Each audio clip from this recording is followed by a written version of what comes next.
evening, guys. Welcome to another episode of the Hope Akedika show, and I hope you've had a lovely week. Apart from the fact that it's been undesirably cold, like it's not it. I'm so ready for winter to be over, and I'm ready for the spring to come through. And spring better come through with those sunny days, flowers blossoming everywhere, guys. I don't want to have to wear a jacket anymore. I'm so over it. But other than that, it's been a great week for me personally. I'm sure you guys have already seen on my socials. I was in London last night and it was a really, really great one. There's a lot that's going to come as a result of that trip, and some things that have been happening behind the scenes, guys. And I'm really, really excited to be able to share these new prospects with you guys in the near future. So just watch out for those things that will be coming our way, because baby, we are evolving, we are growing, we are diversifying, because your girl is a woman who can wear many hats, okay? Because we've had we talk politics, we educate each other, but there's so much more that I want to bring to you guys, and those will come in different forms, different shows, different styles of being put out, essentially content creating. So like I said, keep an eye out for that, guys. But this week I will be touching on some topics that have caught my eye in the media, some things that have caught my attention, and I genuinely believe that these discussions should be had, and obviously I want your input on it as well, guys. So COVID, right? It happened, and for some reason it just feels like a far memory, and we're getting so many results and feedback about what happened during that time and the cause and effect of COVID, essentially. And obviously there has been some negative effects on society as a whole, and the government are finally being, well, they're not admitting to any wrongdoing, but obviously, with the WhatsApp messages leaked, there's a lot of investigation going on there, and just the inquest being done as well. Not the inquest, the Freedom of Information Act that is being, put together so that we can have the full information that we deserve as a people as to why we were put through that whole experience, because essentially some of us did not even know that lockdown was a possibility, being told that you cannot leave your house. And I know it sounds like such a minor thing, but it has its consequences, and here are some. And unfortunately, one of those is drug abuse, and not just any drugs, but the bad stuff, the harsh stuff like cocaine. And it's been reported in the news that the effects that cocaine can actually have on like your nose especially, but it also affects the ears and the throat. But the nose, what I've seen, guys, and I'm pretty sure I shared this actually on my story on the Hope Akedika show, about how people are literally having to have nose surgery because their nose has been damaged. And my thing is, when the report is being put out, right, it's being said that um, be more wary of the substances that are mixed with the cocaine. Like cocaine, obviously, kids do not do drugs. Even adults, don't do them. Especially things like this that are not even legal. That substances that should not even be found on your person or near you. So, however, unfortunately, there is the highest record ever seen recorded in the UK of cocaine abuse, and so many people ending up in hospital for several reasons. And essentially it's down to whatever this cocaine is being mixed with. And some of this stuff is used on animals, guys. Like it's like I'm not quite sure what the substance name is called, but there's literally something, it's being laced, that's the term that's used, right? That it's being laced with something that is used in animals. So can you imagine you as a human being sniffing that? So it's it's very, very sad, and I really hope that people who maybe they're doing it as a result of depression, or because they're saying that the numbers rose as people started going out, and it's something that's being used in social settings, such as clubs, such as whatever social setting that people are finding themselves in, a lot of the raids, this is the kind of stuff that's being found on people, or people having to call an ambulance as a result of something that went wrong, obviously. And anybody who can survive or recover from a drug addiction will tell you, you know, do as I say, not as I did. Like, they will tell you. And obviously, it's better to listen to the advice of these people because they know what they're talking about, first-hand experience. And yeah, addiction to anything is not a good thing. Addiction to social media is not a good thing. Addiction to, you know, um, drugs, no matter whether it's alcohol, whether it's, the stuff you smoke, wherever it is, it's just not a good thing. It's bad for your health. It's bad for your finances as well. Like, can you imagine how can, it's this day and age of economic crisis. There's no time to be addicted to things, people. Like, it's just not a good way to live. And I genuinely do hope that these reports that are being made, that more help is being put in place, because it's one thing to say, oh, there's been a rise in addiction and, this has been seen. But, especially with the government planning budgets and stuff like that, they should take this into consideration, because obviously it's become a prominent problem in our society. So it should be treated as something that needs solutions straight away, effective immediately. Solutions need to be put in place and support needs to be provided for people. It's one thing to start saying, oh, drug abuse has gone out of the roof in the UK, and blaming the countries that produce it, because when I read the articles, it's talking about how, oh, North Africa, West Africa, the production rate, sending these drugs through routes that would normally be, well, they're basically using legal routes to do illegal things, and because they're doing that, they've been able to get away with it. And they're also blaming, the highest producing cocaine countries as a result of, their land, and obviously it grows there or whatever. But anyway, that is not the point. The point is not to assign blame to where it comes from. It's not, as a country, you're so good at, stopping other things. For example, we're being so heavy on immigration right now, you know, and yeah, we're going to talk about that later, guys. I have something to show you, and it's the most intimidating thing I've ever seen when it comes to immigration in this country. But we'll talk about that one later. But how do you guys feel about hearing this? And sometimes, because you don't really have that, I've actually never known anybody to even use the substance, but I've heard through people, and I've never actually witnessed it myself in any way, shape, or form. But I've seen through a friend who has a friend who suffers from these kind of addictions, and I've seen what it's done to their relationships. I've seen what it's done to, as much as you want to help the individual, at the same time, because they're not themselves, they're no longer rational. It's hard. Before you get dragged into their mess, it's a lot of people would tend to pull away, and I don't blame family members or friends for doing that. And that's why a system has to be put in place to be able to support these people, because sometimes it's harder to learn from the people you love or you're close to, because we don't really always listen to the people that we love and are close to, because we know how to pull their heartstrings, right? And sometimes discipline or reform comes better from a structure that has been put in place. So I really hope that the government is not just talking about, oh, look at what these people are doing. I really hope that they're actually trying to put something in place to help them as well.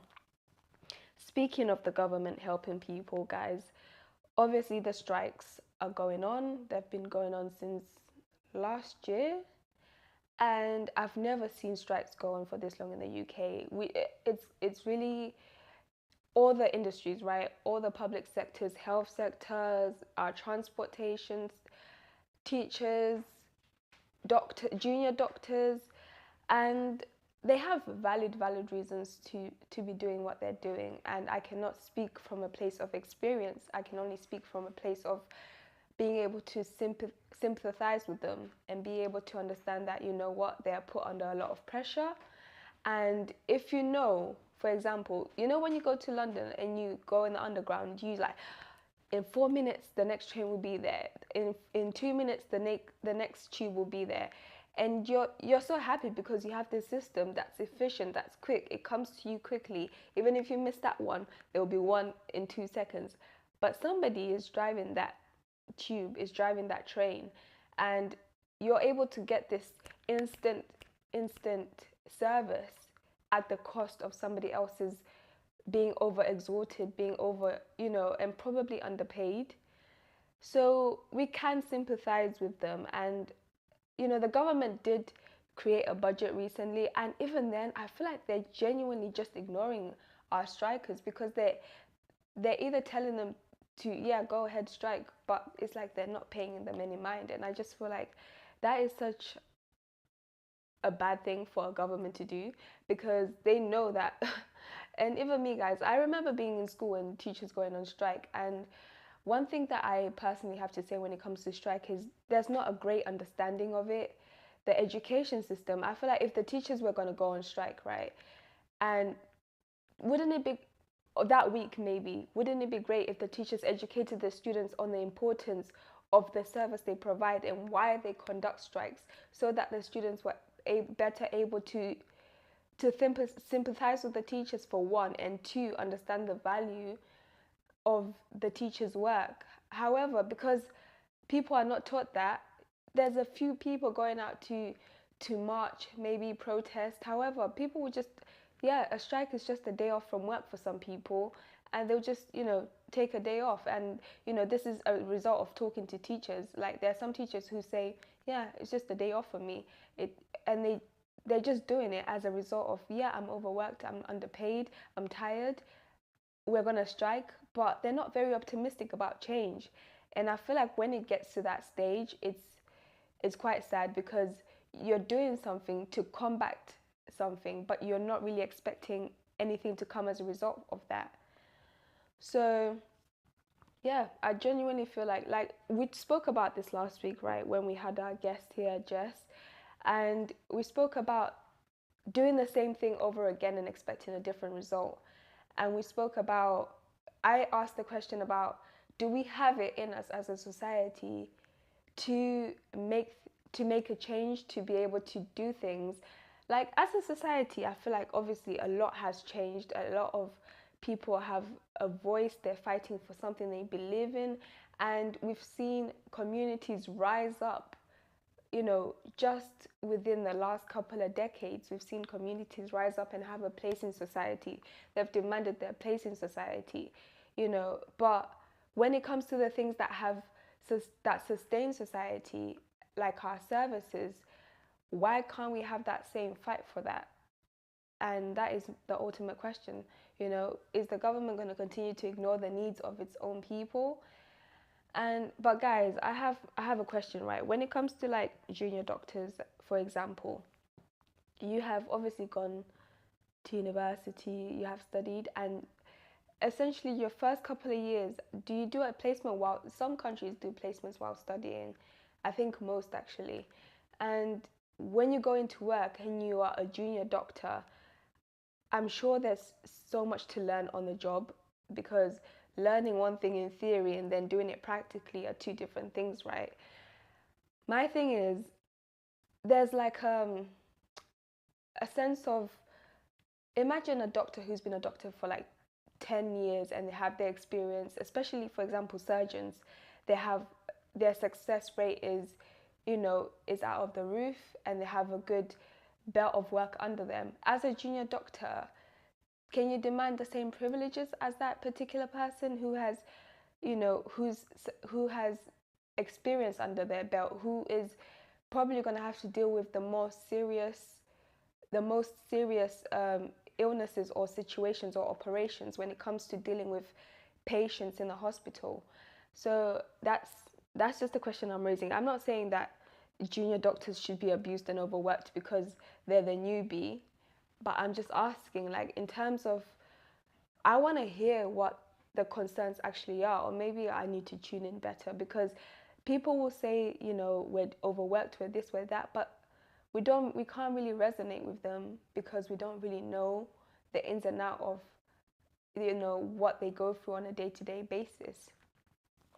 Guys, if you're in the live, please get involved in the discussion.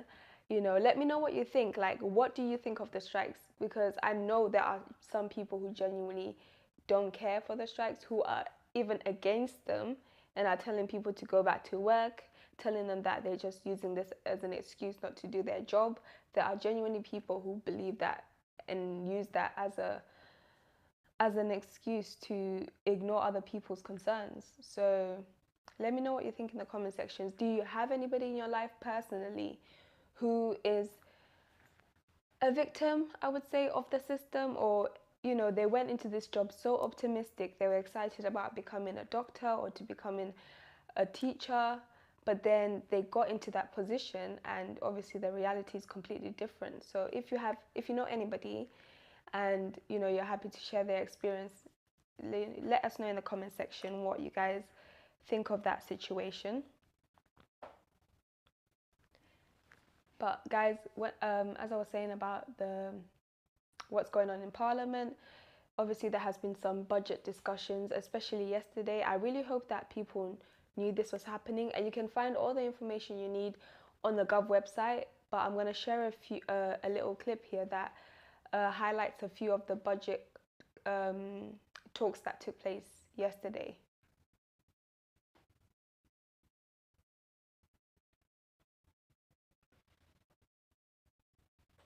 11 things from the budget in 60 seconds. Start the clock. Working parents will be entitled to 30 hours of free childcare from when their child is 9 months old. We're keeping the cap on energy bills at £2,500. We're also ending the premium on prepayment meters and freezing fuel duty. We're maintaining TV tax reliefs, so even more great shows like Line of Duty are made in the UK. And we're extending reliefs for theatres and museums. We're reforming pensions so doctors stay in the NHS and help cut waiting lists. We're going to give support for hundreds of thousands of people to get back to work and fill workforce. Tax cut for businesses that invest in Britain so they can invest in equipment for factories, expand their businesses and grow our economy. And we're making the UK the next science and tech superpower with innovations in AI and medical research, all thanks to our Brexit freedoms. And finally, we're going to fix 4 million potholes. And that's the 11th. There are actually over 160 more budget measures to help our economy grow. And if you're interested, you can find them all here. Today's budget shows how this government is working hard on delivering your priorities to halve inflation, reduce debt. Guys, okay, let me be positive, right? Let me be positive first. Obviously, the 30 hours being offered to working parents, I think that's a great thing.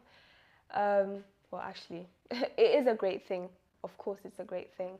And I think it's about time that people listened. I mean, the government listened to the people's concerns when it comes to childcare service providers. However, nurseries themselves are not in a position to add on these additional strains, because even they complain about their working conditions, right? I have friends who worked in nurseries, whether it was for a short period of time or whether that's their career path, and a lot of them talk about how understaffed they are. You know, they go into that job excited about being able to care for that child in that time when their parent is unable to be there for them. And then once the reality of the job kicks in, you have 2-3 kids that you need to watch over, and it's just the demand is not there. And you know, the horror stories of kids going back home completely soaking wet, but not at anyone's fault, because they were genuinely understaffed and, you know, they couldn't get to all the kids at the same time.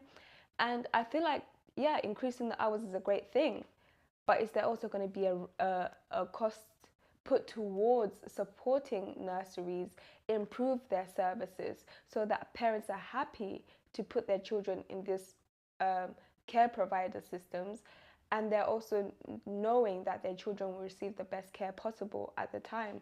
Because personally, Due to the horror stories I've heard, nursery is not one of those things that I think, oh yeah, I want my child to learn from other kids. I want them to develop in so many ways. But the idea of putting a child in nursery, after what I've heard, is terrifying. And I don't mean that, obviously nurseries differ. There are some people paying for quality service because they can. And then there's the other people who can't pay for the best service, or they try to maximize the 3 hours as best as possible. And I know any parent walking away, putting their child in a nursery that can't provide the best quality, is walking away every time with a broken heart, knowing that I'm in this position and there's nothing I can do about it. At least I know my child is safe as best as possible. And I mean, a lot more is going to have to be said on that, but I hope that, that is, the work is being done behind, not just in the front. Giving kids more hours at nursery, yes, but also giving the system, the nurseries, more support to be able to do their job, well, to be able to do their job well. And oh, guys, please clap for the government. They're capping your energy bills at 2,500. It won't go up anymore. They promise. They promise it's not going to get any worse than that. So, they're doing us a great, great favor by doing that. That's sarcasm on all levels, by the way, guys, just in case it's not that obvious. But I guess they really want us to just accept that this is the reality now, and we just need to find ways to make more money, even though people are even struggling to get jobs. And that's one of the things that they said that they will do, increase jobs. And they always say this, more jobs will be increased, but how, when, where, how, when, where, and with who? People want to know these things. People, like, I understand needing a job, needing to be able to provide for your family, but I also understand that when you go into a job, you need to be able to stand your job to some extent, enough to be able to do it. Because I know people who will go and work for a day and be like, yep, I'm not going back there. And obviously, if you can be picky and choosy like that, then you're in a position to be maybe or maybe not. But I really hope that these so-called jobs that are being promised, that they're going to be, jobs that people can actually do and build careers in as well, not just have a job and be thinking, how am I in the next 5 years? You're still doing the same job, same position, without any possibilities of furthering yourself in that career path or in that job. Because there are people who will do the same job for 10, 20 years and they just stay in a certain position. And yes, you're providing for yourself and you're able to just about sustain yourself, but there's no room for growth, no room for development. And like I said, guys, we are more than just working machines, more than just needing to, we obviously need to eat, you need to have a roof over your head. And these are some of the basic needs that we have as human beings that, we should have, especially in a country like this, everybody should have, because I believe the economy is strong enough to cater to its people, right? But speaking of catering to people, the government obviously has spoken how strict they're going to be when it comes to immigration. And I just want to show you these images. I personally, I don't know, let me know what your thoughts, guys. When I saw them, I just thought, illegal migration bill announced. Okay, this is the first slide. It's very intimidating. So stopped in big, bold, white letters, highlighted in red. If you come to the UK illegally, you will be stopped from submitting spurious claims to frustrate removals. Okay, fair enough. Denied. Okay, if you come to the UK illegally, you will be denied access to the UK's modern slavery system. Okay. Yeah. if you come to the UK illegally, you will be banned from ever claiming asylum in the UK.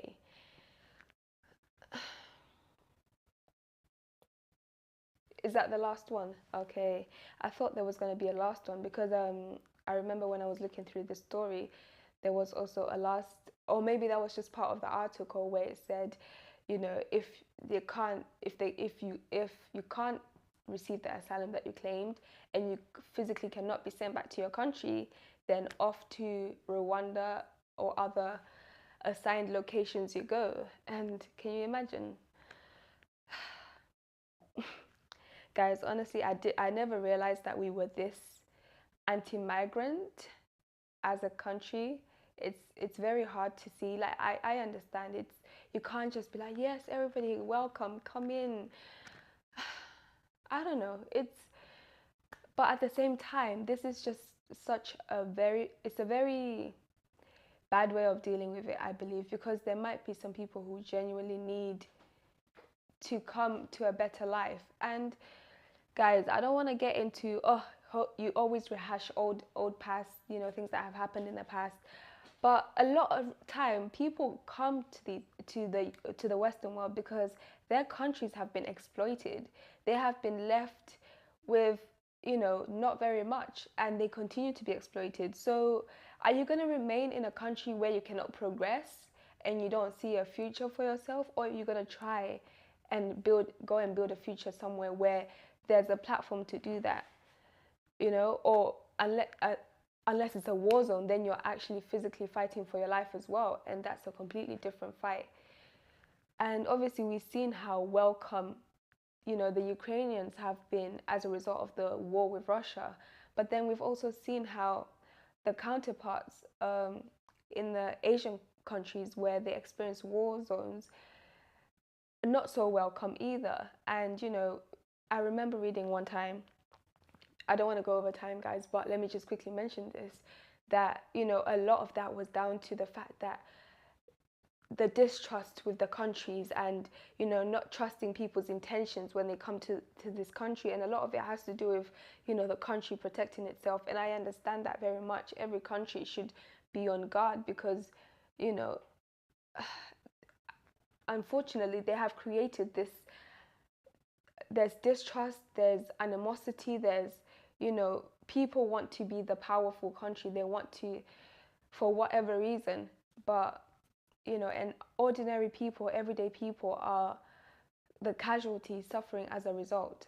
But guys, if you have a loved one who has experienced any of the issues that we have raised today, please get in contact for further support. We can always see what we can do for you guys and just, you know, talk about it as well. There's so many ways to get the help that you need, whether if you don't know where to go yourself, you know, or you want to share your story with us, you're more than welcome to do that.